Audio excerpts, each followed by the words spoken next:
Welcome to Twisted Tales.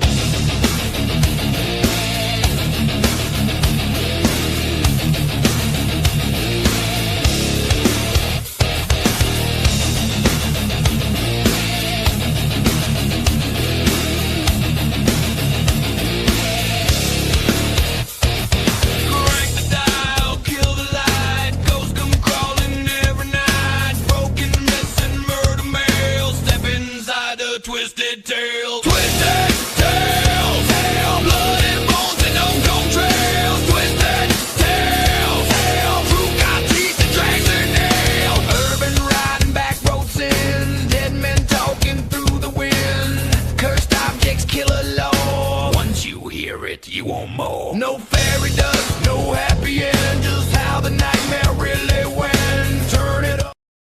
Hey everybody, this is Jeremy Cotter.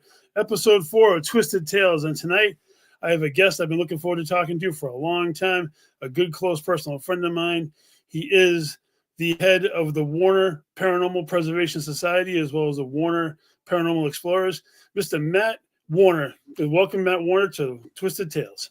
What's up, man? I appreciate you having me on here.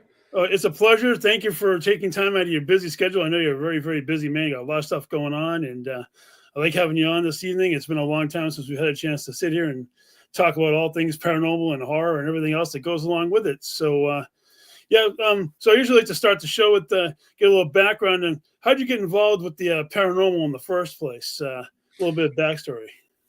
Oh, well, I'll give you the nickel tour. Basically, I grew up a fan of horror movies. From a young age, I grew up next to my grandparents, and my nana was really cool, and she would let me watch whatever and buy me anything I asked for, no questions asked. So I was able to access that stuff at a younger age, and their house actually was haunted.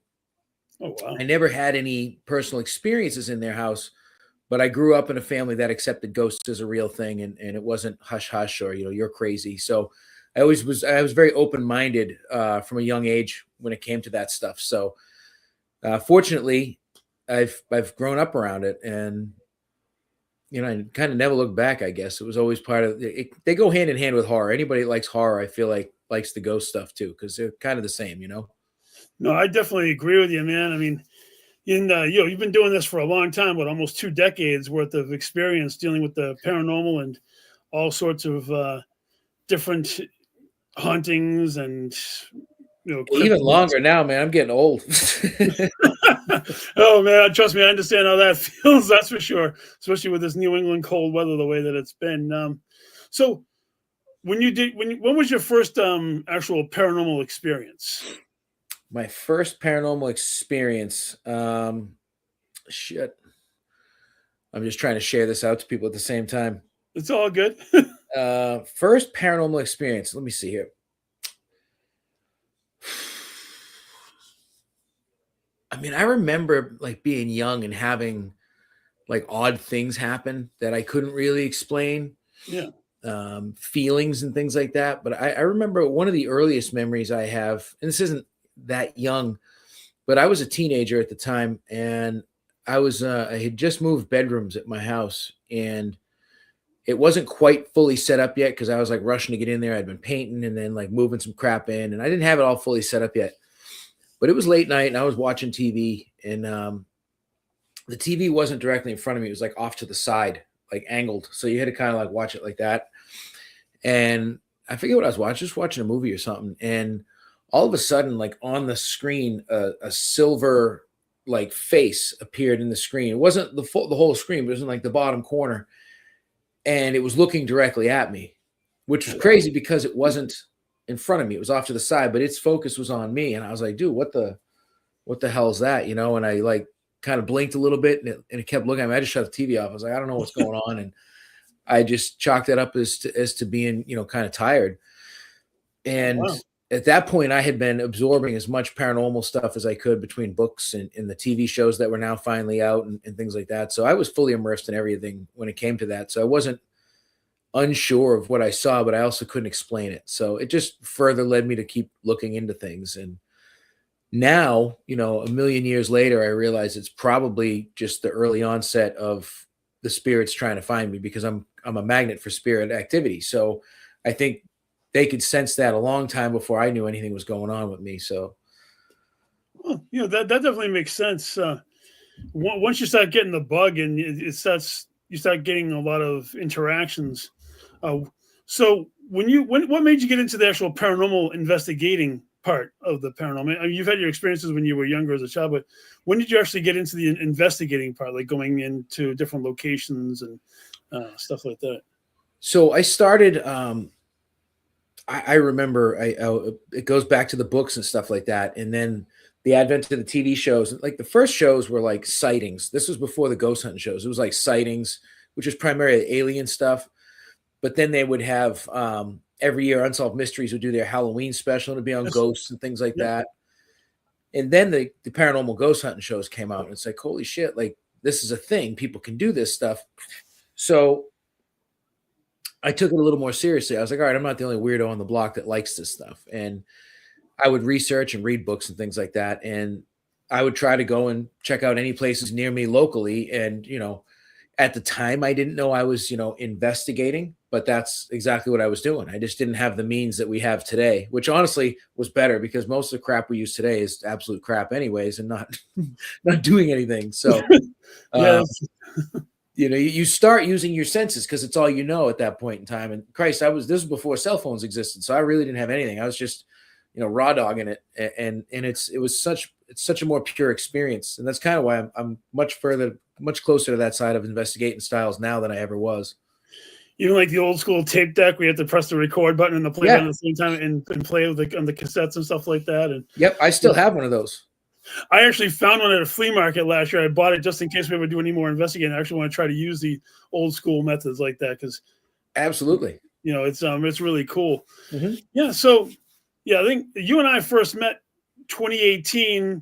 We were doing that investigation at the New Orleans. It was a National Ghost Hunting Day at the Orleans Waterfront Inn. Remember that? That is interesting. Yeah, and I think every time that's brought up, I apologize to you for that event. But you know what? That event is what brought us all together. And we, there was some really interesting stuff that happened in Orleans, and then different events like Lizzie Borden's and stuff like that as well. What's weird about that Orleans Way Inn is that was the first and only time, and I used to be, oh, this is gonna make me sound crazy. I don't give a shit.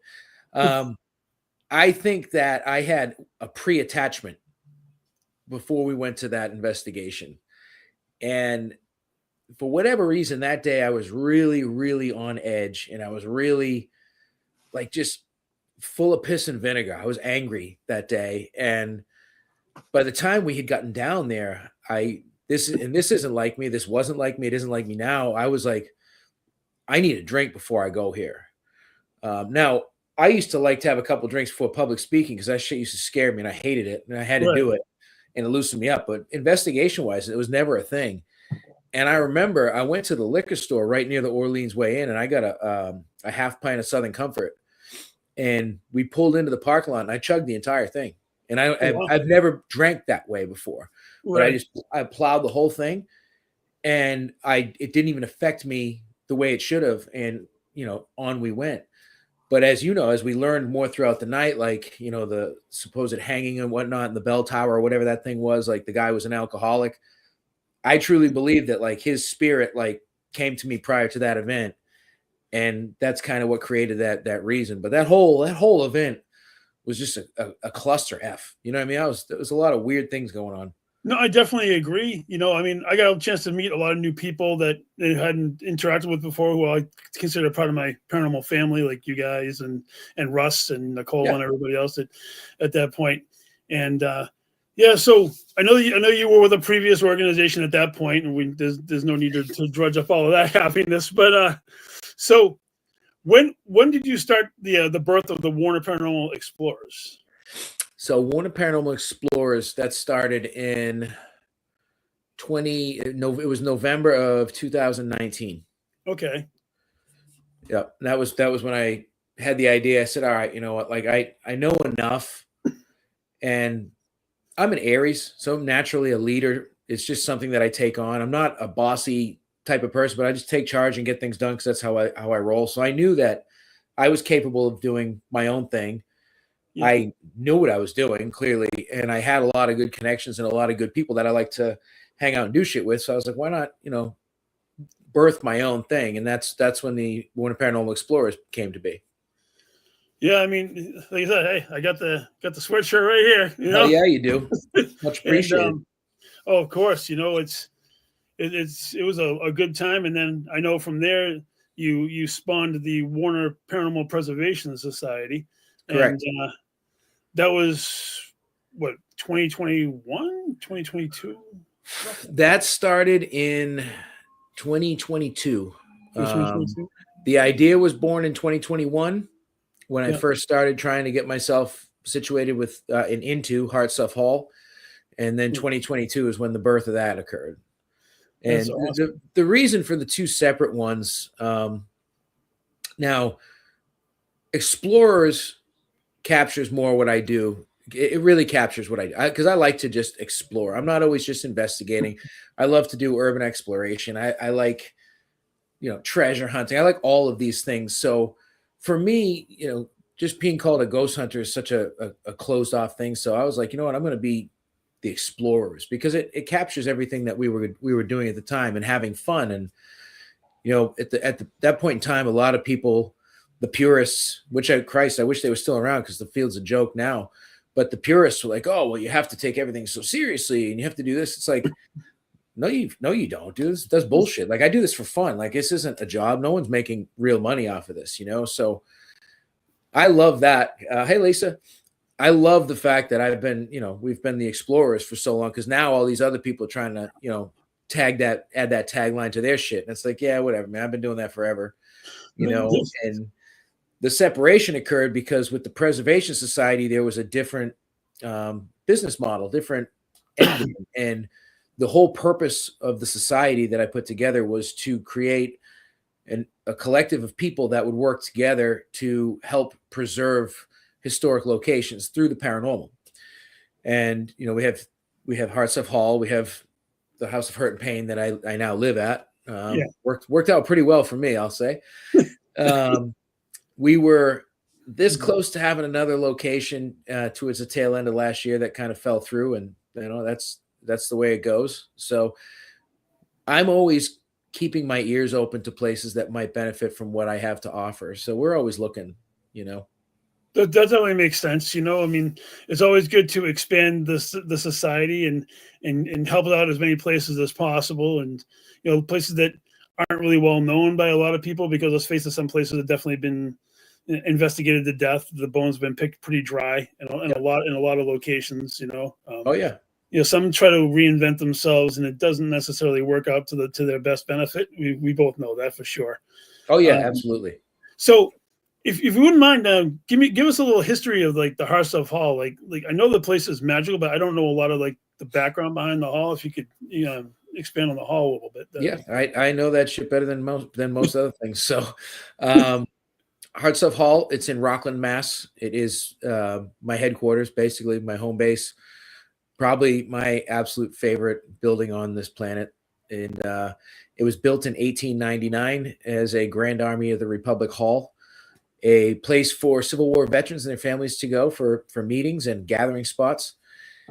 And it's been used over the years for all sorts of different things.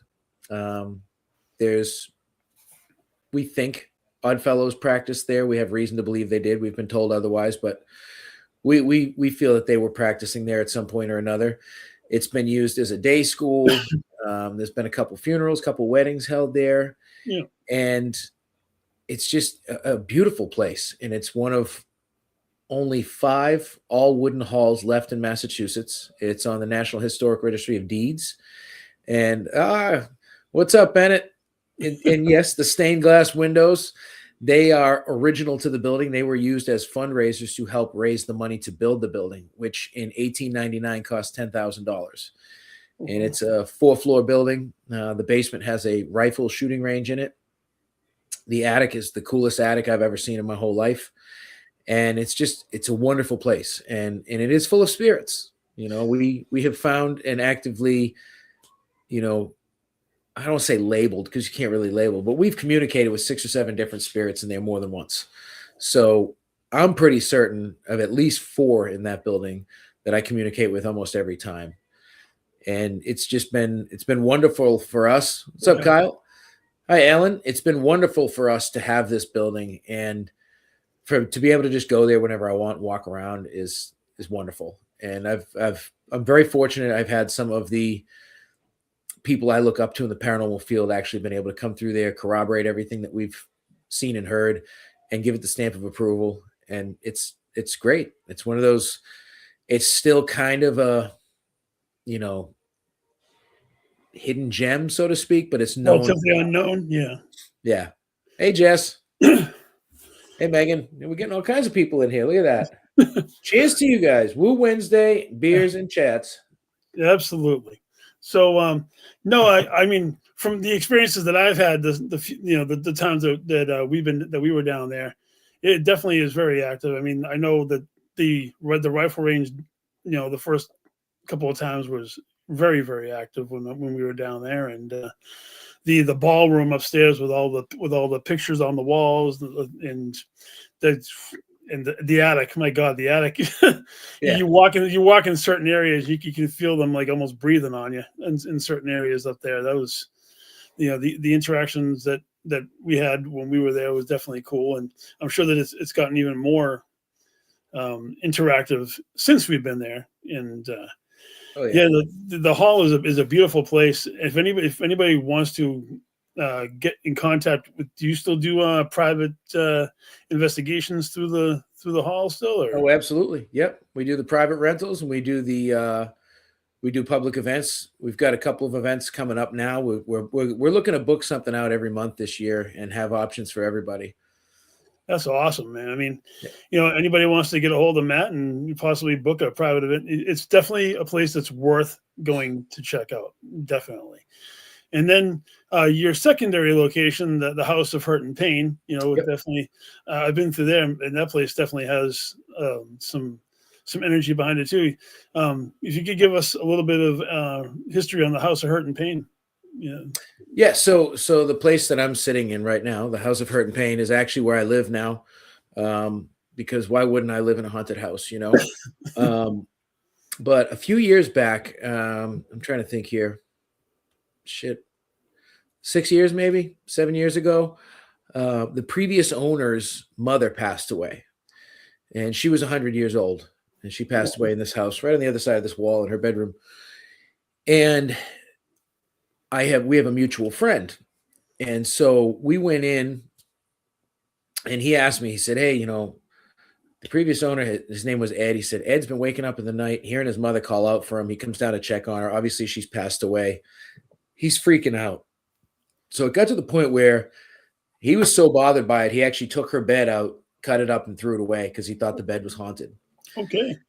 It didn't fix the problem. So I came in and I did some investigations. Actually, I was sitting in this room, and the room was very different when I was here. And we got some interactions. It wasn't life-changing, like, run for the hills type stuff, but we had some things happen, and we caught an actual shadow figure on video in her bedroom. And I said, obviously I can't prove to you that this is what's going on, but there's something going on here. So definitely it's a haunted house. And a couple of years later, fast forward, he decides he wants to, up and move to Florida and retire. Yeah. Now, my buddy, his property abuts this property, and he didn't want to lose his frontage, being a backyard. He didn't want it to be sold and made condos or whatever. So I said, hey, it's not going to change your life, but we could do some ghost stuff there because it's a very active house. Yeah. So for almost a year, he worked on getting the house up to where we could have people in and do some tours and things like that. And it started off slow. We actually started off with photography tours in the beginning because the whole house was left with 80 years of this family's stuff in it. The whole house. I remember seeing it. Yeah.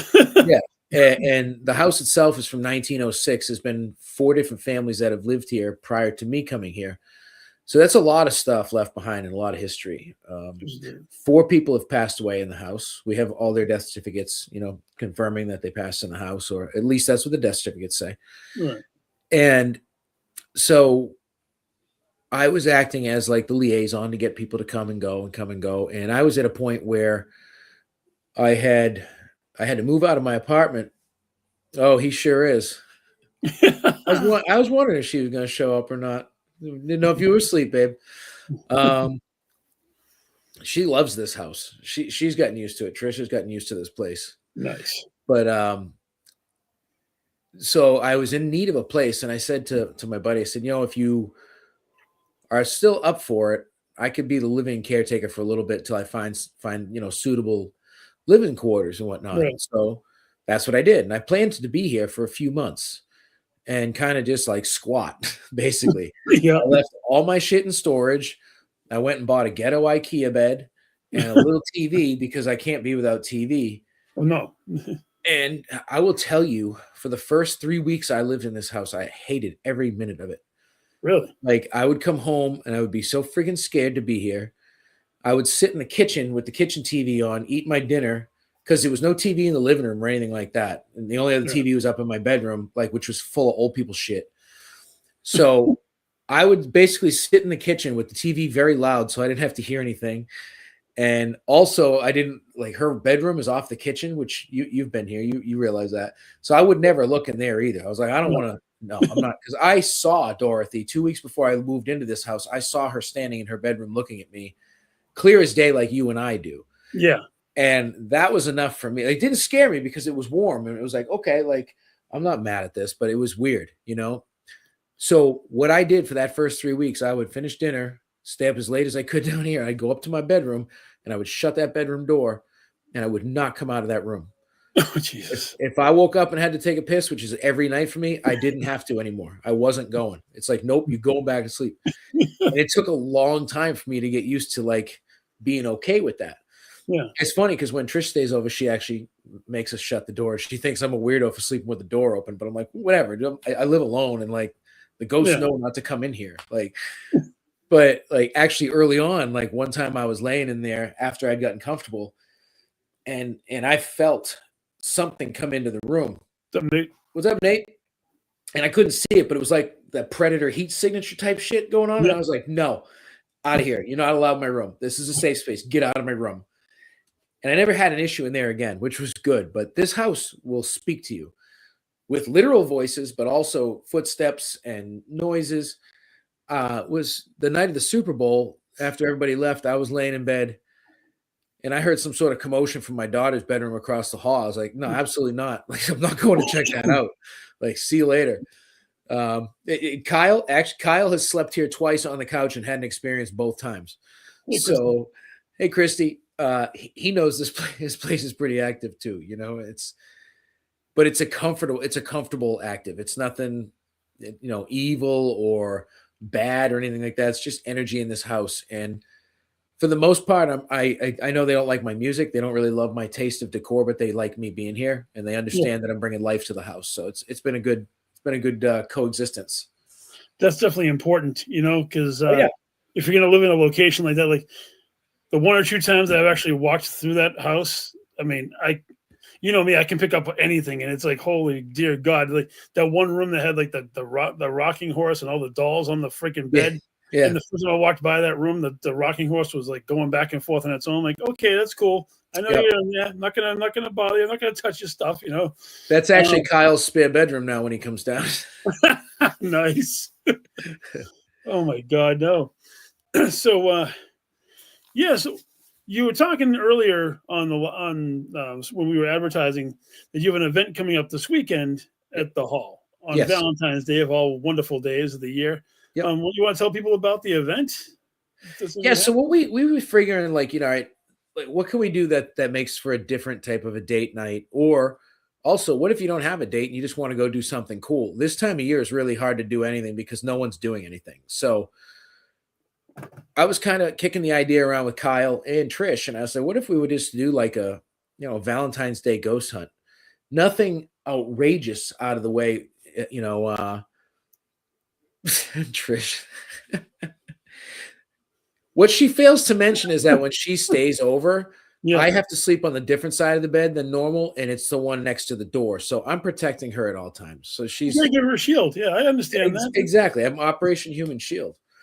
But yeah, so the event itself, it's going to be just, a traditional ghost hunt gathering, but we're going to have some little twists on it for Valentine's Day. We're going to have some different games that you can play.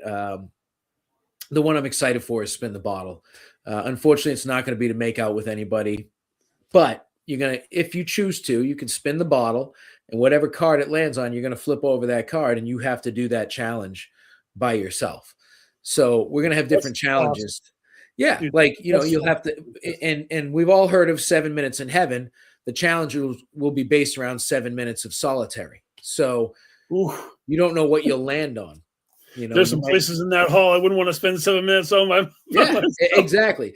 And that's why it's going to be one of those things. It's going to be optional, not mandatory, but we just want to do a little fun twist on things like that and give people an opportunity to get out and do something in the middle of winter when there's nothing going on. That's a great idea. I mean, Gene and I are going to, I think it's Factory of Terror for the Bloodborne challenge. I just saw that earlier. That looks cool as hell. I never even knew it existed until she told me, "Hey, let's go do that," because we don't like to do traditional Valentine's Day stuff. It's not our jam. Next thing I know, now I'm getting advertisements for it all over Facebook, all over TikTok, all over freaking everything. I'm like, okay, now that I know it exists, for some reason, the bots that run these computers are like, they get into your head and they just send all sorts of stuff. Hey, Jason. What's up, Jason? Yeah, man, I'm telling you. Yeah, it's great. I mean, I know that you also do a lot of work with the Wilson Castle in Vermont. You usually have your yearly Halloween extravaganza up there. We had another great year this year. This year was scary because I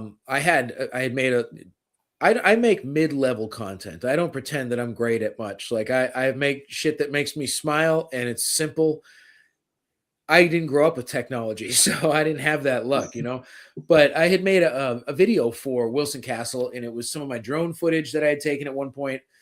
I put one of my favorite Godsmack songs to it and just blasted it out there on TikTok, promoting that I had this event coming up, and I decided we're going to do a vampires ball. Well, that video went viral and had over 2 million views and thousands of comments, and thousands of these comments saying, "Oh, I'm going to be there. I'm going to be there." And now I'm paranoid because I like low-key events of like 20 or 30 people that are manageable. And I like to know everybody so I don't have to behave, Exactly, yeah. So this kicks off and I have to let Wilson Castle folks know, hey, by the way, this has happened. I hope it's a good thing and it gets all this attention for the castle, and I hope all these people don't show up. So they didn't, which was good. Right. But it was a learning experience that I will no longer advertise paranormal events on TikTok because you don't know what's going to happen. And the people on TikTok are insane. So really, even worse than other social platforms, huh? Yeah, because it's like with Facebook and Instagram, you have a much more direct link, in my opinion, to people than TikTok. TikTok is such a random algorithm of just, pure nonsense that you never know what you're going to come across. So we learned a little bit, but the Wilson event went great. We've got it scheduled for again this year. We always do the last Saturday in October every year. It's a standing reservation that I never have to ask for. It's always there. And I'm going to be going up actually earlier this year to do some filming with my buddies and Soul Seekers. Nice. And potentially going up to do some filming with some friends coming up from down south as well. She hasn't confirmed when they're coming up, but I was invited. So might be up there a couple times this year. That's fantastic, man. Now, I would be remiss if I didn't mention when you did the character, was it Crow Ravensfoot, when you used to do that crazy character for oh yeah, remember those videos? I mean, I don't think anybody realizes, but you came up with this crazy character, and you were doing these video clips, and I think you even dressed like Crow Ravensfoot for like the first Wilson Castle Halloween party. I don't know if it wasn't the first one, but I did. Yeah, when we did one of the Halloween ones, I did go as Crow Ravensfoot, and I will let you in on a little secret. Crow Ravensfoot is going to be resurrected. Yeah, I know that it's definitely it's a satire about on certain genres in the paranormal, but those damn videos just busted me laughing, man. I tell you, there was some of the it was so creative. It's something like different than what anybody else was doing at the time. It's yeah. I appreciate that because I had fun doing it, man. It's great. I mean, I have some pictures on my phone of of like one of the Halloween things that we went to with you guys, and you had the whole Crow Ravensfoot character going on, and it's a great. If you like satire and you don't take it completely seriously, it brings to light a lot of the people who, for lack of a better term, fake what they're doing. And oh yeah, unfortunately, there's a lot of them that are there's a lot of people who legitimately have gifts, but there are some that definitely pretend and exploit them for financial gain. And I think Crow brought a lot of that to the surface. And anybody who got mad at it was probably in the category of those who deserve to be mad at it in the first place. Well, and that's the whole thing, man. Like it started as a joke for that exact reason. Like you nailed it. Like I wanted to lampoon all the clowns out there, and now there's so many of them. It's like everywhere I turn, I don't know what's happened. I really don't. And like one of the things that I've always like really respected about you is how you're able to stay so neutral. Like you're, Switzerland with everything. And I used to be the same way. I used to always just roll with whoever, hang out with whoever. It's like, oh, you don't like this person? That's cool. That's not my problem. And it used to work just fine. And then it didn't work anymore. Like you have no idea how badly I want to just name people, but I'm not like that. Like there's so much shit going on right now. Like, well, I understand. There was, I was really friendly with this group of people, and I went and hung out with someone that they didn't like. And then all of a sudden they blocked me, unfriended me, spread rumors or whatever about me to other people that I was friends with, who then also blocked me and unfriended me. People that I considered actual friends. I'm like, you know what? You guys are all a bunch of fucking dipshits. So like, whatever. Like I'm going to be friends with whoever I want to be. And if you don't like that, too bad. Like it's just crazy to see all this stuff going on right now. Like doxing. I didn't even know what doxing was until recently. Dude, I don't even know what the hell it is. I mean, you just mentioned it. I should know what the terminology is, but I'm not. So basically, doxing is actually illegal. What it is when you publicly release someone's private information, like with their home address, their phone number, social security and stuff. There's people in this paranormal field that are actually actively doing this purposely now and bragging about it. Really? Like there's some dumbass idiot who has it in his profile like that. He's a doxer. And it's like you're an asshole, dude. Like these people, I don't understand. I don't get it. So you've known me a long time. I've never. That's space docking, Kyle. No, don't ask why I know that. Oh dear God! I don't want to get into that. That's my Lord. That takes it to a different level right there, Kyle. No doubt. But no, Switzerland, so to speak. Yeah. I decided I let go of the hate a while ago. Like I was holding, dude. I understand. I might have seemed cool on the outside, but I was a rage bomb on the inside. And to be honest with you, I can get along with anybody. And just because I get along with you and I get along with somebody else doesn't mean you guys have to be friends. That's how I feel about it. Because hey, Chris, man, me, Gene and I, we get along with everybody in the paranormal. It doesn't matter what side of the coin it is. I'm not kissing Kyle, by the way, Trish. The only time that I get rid of somebody is if they cross Gene. When you cross that line, it's done. That's the line in the sand that I have. Aside from that, you can see what you want to about me. It wouldn't be the first time I've ever heard any of that stuff. But right, but no, I treat everybody with respect, and I try to bring as much positivity back into this field because I feel like so much of it got lost at one point or another. Oh, absolutely. And I'll tell you, I don't carry hate. That's not an emotion that's worth carrying because it just brings you down. No. And I'll never wish anyone unwell. I just wish them the life that they deserve. And exactly. There's a lot of people out there that deserve a shit ass life, and they're gonna get it. Karma is my favorite. If they delete you, you were better off with them deleting you in the first place. Absolutely, dude. Absolutely. That's how I feel about it. I lost a good pile of people that I didn't expect to over the past 6 months, and I was like, all right, well, that's cool. It's no loss on my part. Like I'm too old to care about that stuff. I agree. Plus, it opens up for other people to come into your life that are supposed to come in and rise up your vibrations and bring you up to a better level than you were with those other people to begin with. Because I mean, if they were anchors and they were causing problems, that you don't need them anyway. And absolutely, man. I definitely noticed that, especially getting involved in this whole podcasting now. I've opened the doors and I've been meeting a lot of new people and embracing this culture. And I mean, this is a whole new thing for me. And it's definitely been a lot of fun, you know? And Well, and that's just it. With you hosting a podcast, you have to be very neutral because, you know, there's going to be people that you have on that either don't like other guests coming up, vice versa, or people are going to watch, but I can't believe he's got this person on. That's your job as a host to be able to do all that. Like people need to understand that. And you've done it before. And I know you used to also host another series of clips to Unpopular Opinion, which were definitely a very popular series. Those made a lot of friends too. What's that? Those made a lot of friends too.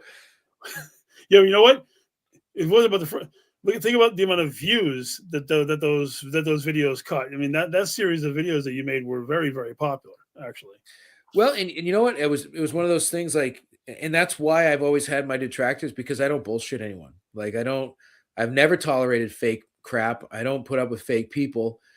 And it's funny because I reflect a lot. Like I talk to myself all day long. We have great conversations, but I reflect on all these people that I've come across over the years that have distanced themselves. And it's been the best thing that could have ever happened for them. Not for me, but for them, because I don't. Yeah, basically, starring the entire field of the paranormal.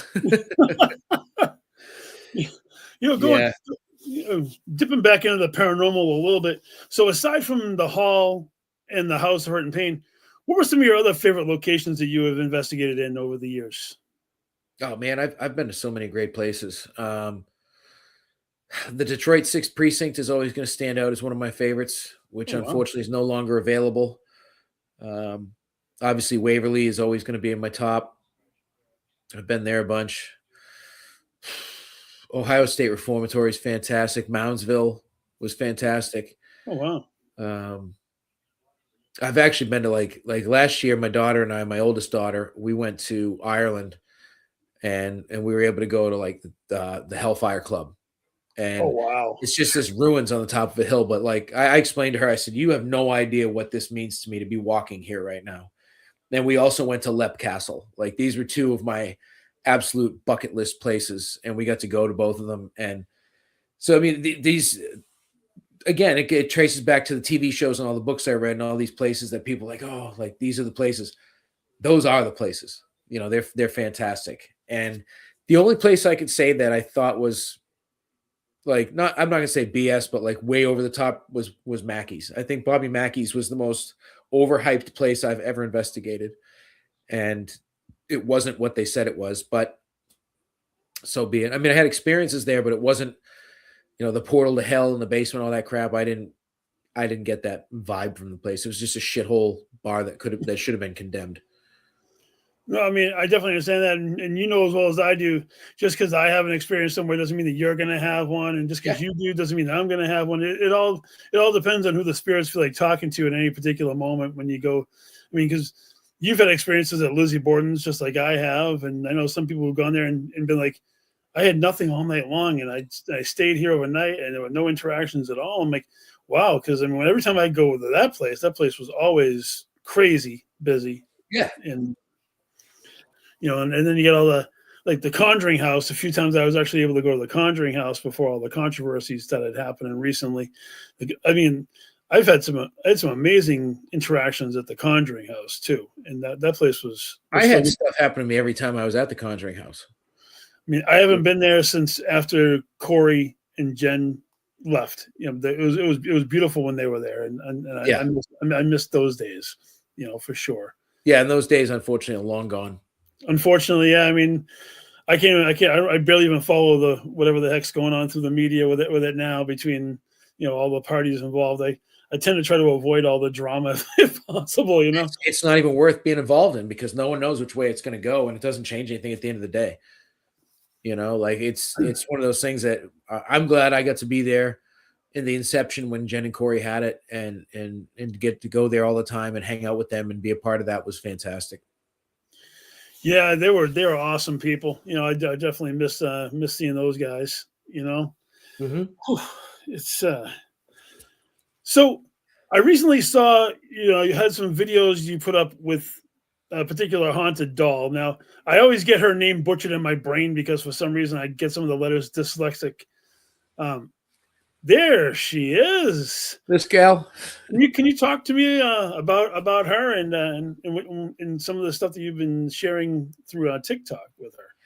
Hi, Melanie. Hawthorne Hotel. Doesn't do much for me. Been there a Nice couple of place to times. sleep in once or twice, yeah. Yeah, I've slept there. I've investigated there. I don't know. It's overhyped also. And yes, Chris, love their German Shepherds. So Ameline is basically like my Annabelle. And so the room I'm sitting in is what I call the green room at my house. And it basically has all my haunted, I like to say enchanted objects. There's nothing in this room that's scary to me anyways. Over the years, people know that I'm the guy that will take anything that people can't have. So I've got dolls and all the Ouija boards. I got all kinds of shit. But Ameline was left in a friend's pickup truck in the back seat of his truck. And he's not sure at what point in time or for how long it was there. He just happened to notice it was sitting there one day. So he called me because he knew I was into the weirdo stuff. And he's like, if it's something you'd want, like, can you take it? I said, absolutely, I'll take it. And he'd sent me a picture. I was like, oh, wow, that's pretty creepy. So he said he was going to talk to his wife and get back to me. I didn't hear from him for about a month. And after about a month, he called me. It was a Saturday morning. He said, if you want this thing, you got to come and get it right now, or I'm going to burn it. I said, all right, I come and get it. Like, what's up? What's going on? And he goes, yeah, Trish did have a dream about her, but it was a good dream. He said, well, my whole family's been fighting since we've had it around, and there was like deaths in his family and his friends and stuff like that. So it was just a lot of bad luck happening at the point in time. So I went and met him. He hadn't taken it out of his truck. It had been sitting in there. And so I brought some sage just to smudge his truck, make him feel better. And when I got there, I opened his truck. He opened the truck. I went and grabbed her. As soon as I picked her up, the electricity energy from her went right through my arms. Like that's kind of how I know an object has something to it. I can feel it. This one I could feel right off the rip. And I said, okay, put her in the car. And I remember because that day my daughter and we had gone to IKEA for some crap. And like I put her in there with all the IKEA shit in the backseat of my car. And we went home. And Christ, this might have been, this is like 5 or 6 years ago. I've had it for a long time now. Right. And what I used to do at that point in time, because at this point in time, people were sending me things like, I can't have this. It's coming to you. I'll give this to you. And I would go live on my Facebook pages with her, show everybody, or, whatever the object was, like, hey, this is my new haunted object. What do you guys think? And I'd run some equipment and do little fun live investigation stuff like that. And I didn't even get to do that before I started noticing I didn't feel right. And for a couple of days, I felt like very angry and on edge and way more of an a-hole than I usually was. So I was like, all right, I gotta do this reveal. Cause I would usually do a reveal and then smudge my house afterwards and settle things out, whatever, Palo Santo, all that crap. So I was at home alone, which is most nights. And I set up the computer just like I have now. We went live, had the obelisk out and some other crap. And I had a bunch of people watching, a couple different psychics that were, throughout the country. And one of them texted me and she goes, the energy in your house right now is out of control. Like I can feel it from watching your video that it's like swirling around. And I said, oh, I can feel it. It felt like the Tasmanian devil, like just going around and around. Okay. And she's just sitting here next to me on the couch. Not this house, my old apartment. And so I started running the equipment and I asked, like, can you tell me your name? Can you tell me your name? And the obelisk said Ameline, which is a word I'd never heard of before, a word that I didn't know. So I looked it up and it's a French word that means hard worker. Okay. So I said, okay, your name is Ameline. I get it.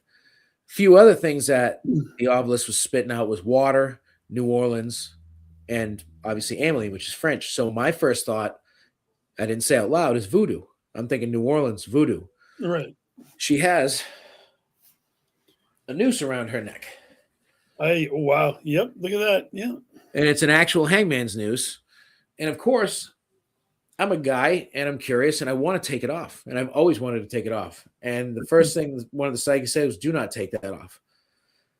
I said, but I really want to take it off. Yeah. She goes, whatever that is, whatever spell has that spirit with that vessel, that's keeping everything contained. Don't take it off. It's So a I did. binder. Yeah. Yeah, it's like a binding thing. So I never took it off. At this point, I can feel the energy in my house, like getting a little more wild. At that point, broadcast died, computer went down, power went out at my house. And I'm like sitting there in the dark with her and no one else. And I'm like, this is friggin' horrifying. So everything clicked back on. It was good. Fired the broadcast back up. And the energy was flat as a board. I agree. You get I can feel her. I can feel her through the screen. I'm sitting in my lap right now. It feels like a toddler spirit. Like she's good. Like she's here, but I got a text from one of the psychics, and she goes, "The energy in your house is all settled down. Like I don't know what happened." I said, "I don't either." She goes, "Well, what I think this is that whatever you have right there, it loves attention, and you need to give it attention and respect." And at that moment, I knew this doll was supposed to find me because I too love attention. Anyone that knows me, has known me for more than 30 seconds, knows I love attention. Of course. So we're a match made in heaven, and we have been good ever since then. She always had a seat right next to me next to the couch on a bookshelf, watching the TV. And I've taken her to Paracons and shit like that. Let people. I remember seeing her for the first time. You used to put her out with a couple of other like enchanted objects that you have. I remember the ball, and it's not like oh, don't touch that. You know, you're gonna carry the curse. You want to take a picture with her? Absolutely, man. Come on. Yeah. Bennett knows. Oh yeah. But yeah, so we've had a good relationship, and she has made herself known to a few people that she doesn't like the way that they're talking. Like it happened to my ex. Like we were on video chat, and she happened to see it. She hadn't been here yet. She's like, "Oh, I really don't like that." She said some disparaging things, and I felt off for a few days, like not good. And a different psychic, totally different psychic. I know a lot of psychics for some reason. She randomly texted me and said, "Hey, like, how you doing?" I said, not very well. I feel like I have like an attachment or something. Like that's something that used to happen to me a lot too, because I wasn't very protected or grounded. Right. So she's like, "Well, if you don't mind, I'll remote read you in your house." I said, "Go for it." So she wrote back and she goes, "I don't know what's going on at your house, but there's like an older woman energy and it's just pacing in circles and it is upset." She's like, "Is there like a new woman in your life? Something going on?" And I explained what happened. She goes, "You have to have her. She has to, she has to apologize because things aren't going to go good if she doesn't." I said, "That's all you have to say." So I told her, I said, flat out, "I don't care if you believe in this shit. I live with her. You need to apologize to her." Yeah. And she did, and everything went away. So this one just has this. This is the matriarch energy of this whole house, of wherever I take her. She's the matriarch energy.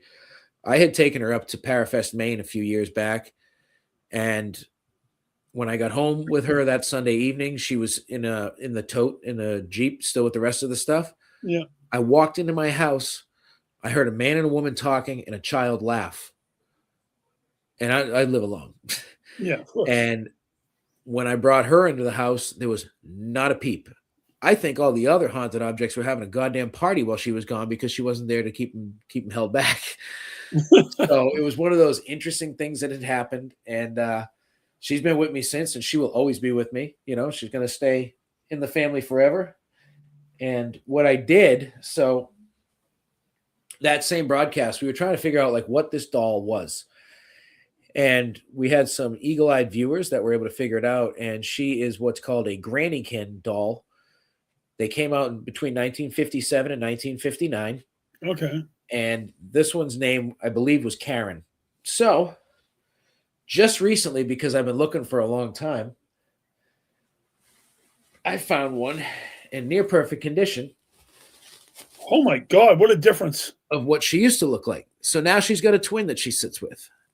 She's still got her earrings. My God. Her nails are still painted. No shoes, but she's got like the hoop skirt part and everything. Like this one's in really good condition. And I was excited to find her because they're not easy to find. It's 70 years old almost. So eBay for the win on this one. But now we have the matching pair, and they haven't had any fights that I know of, so we're good. What a huge difference between Ameline and Absolutely. Yeah, absolutely. Like, that's what's so crazy about Ameline. It's like, what happened to it? You know?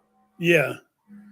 Sometimes the craziest of objects, or the most the closer you bond to an object, it just happens to be random chance. Yeah. You know, and I know that you used to have like a ball and chain that had a lot of crazy energy on it too. I sit on the floor right over here. I remember holding that thing at one of the paragons. I'm like, oh my God, this thing is ridiculous, you know? So I know flip and flop, because my brain always goes in different directions. I can't help it. It must be the squirrels in there. We're trying to figure out what the hell's going on next.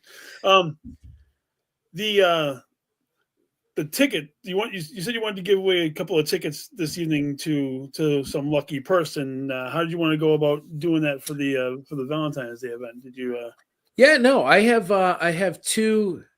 I mean, these are actually shit. Did I answer the other one already? I had two really simple but good trivia questions. I'm gonna have to change one of them because you asked the question earlier and I answered it. I wasn't even thinking. I have no idea. I mean, no, that's right. I'm just like, did we talk about that shit? Like, God damn it. Well, for those of you watching, I don't know if some of you are watching only because I'm going to give something away, but that's cool too. I want to give you an opportunity to win a ticket. Actually, you know what? We'll just do the one question and do two tickets. Make life easier. Yeah, sure. You know? So it's a simple question. And the first person that gets it right in the comments, all you got to do is message me and you're on the guest list for this Saturday. Now, mind you, it's in Rockland, Massachusetts. You can come from wherever the hell you are in the world. That's fine. But just know that nothing is included with this except your entrance to this. I'm not paying your transportations or anything like that. Nope. I will let you in the door and let you sign the waiver to come and investigate with us at Hartsuff Hall. The question I have for you, Warner Paranormal Explorers, you heard, if you were here, you heard when it started. When I started Warner Paranormal Explorers, how many people were originally part of it? First person to answer correctly in the comments that we can see gets two tickets. That's a great idea, because I mean, I don't think we covered the amount of people who were in, you know, the Explorers, because I mean, I know it's changed. It's been very different times and stuff like that. No doubt. Yeah, so I mean, you're quite the busy man, aside from running the house of Hirt and Payne and running the hall, and you know, keeping control of the Preservation Society. Now, you also work in a cemetery during monuments in the warmer weather, right? Or do you do it in the winter as well, or is it only in the warmer? If there was no snow on, I'd still be setting. Okay. Yeah. So I set gravestones. Yeah. Kyle and Melanie are both wrong. Kyle, you're already going to the event. Don't even answer. Yeah. So I set monuments, gravestones. Year round when there's no snow. So that's the day job. Then I do concert security part-time. I do personal training part-time, do the paranormal part-time. I don't really like to sit still. No, it doesn't sound like you ever do get a chance to sit still doing all that kind of stuff. No, not so much. Not so much. Man, I know that I actually did a session with you through your bare bones thing when I came down and did some stuff, and that was helpful at the time. I haven't been able to do anything because I've had health issues and whatnot and so forth. But I'm trying to get back into all of those kind of things. Oh, Nate was asking what the question was again. You should be disqualified for asking that question, Nate. You weren't paying attention. The question was, Warner Paranormal Explorers, how many members were originally part of it in the very beginning? That's excellent, man. You know, hopefully somebody will figure it out, because it probably shouldn't take brain surgery to figure out questions like that. No, but it's pretty. It could be tricky, but it shouldn't be tricky. Yeah. I mean, you're just gonna get people who throw random numbers out until somebody figures it out. So that's okay too.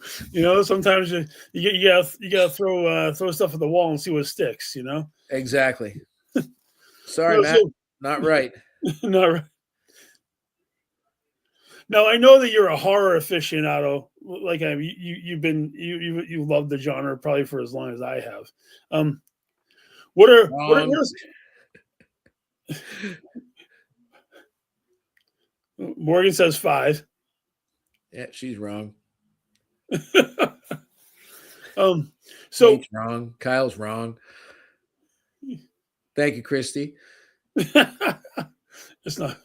Gene can't participate, so it doesn't count.